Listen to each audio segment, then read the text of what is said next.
Судскиот совет од утре под европски мониторинг пристигнува оценската мисија во Скопје. Начело на тимот експерти кои ќе го чешлаат советот е Бранко Хрватин, поранишниот председател на Врховниот суд во Хрватска.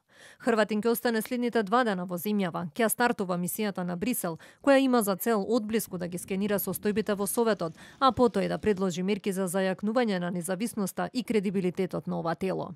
Тим експерти од земјите членки на Европската унија ќе испита институционалната рамка на судскиот совет и ќе предложи краткорочни и среднорочни мерки, вклучително законодавни и институционални мерки, со цел да се зајакне независноста, непристрасноста и кредибилитетот на ова важно тело за управување со судството.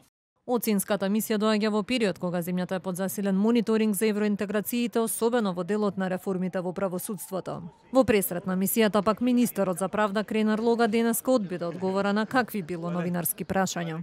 Не, бидејќи знаете како минатиот пат се злоупотребуваше од одредени медиуми како јас да не сакам да давам одговори на неколку прашања.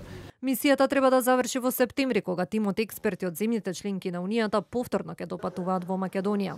Оценувачката мисија на Европската Унија неодамна ја најави евроамбасадорот Дейвид Гир по низата скандали и превирања во судскиот совет.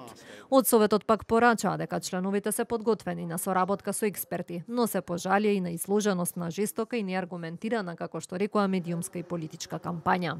Случувањата во судскиот совет во последниве месеци предизвикаа загриженост не само кај домашните, туку и кај меѓународните институции. Од Европската комисија пред неколку дена за телевизија 24 изразија особена загриженост за последните случувања во судскиот совет и порачаа дека советот треба да се залага за заштита на интегритетот и независноста на судиите и институциите и да биде заштитен од несоодветно влијание.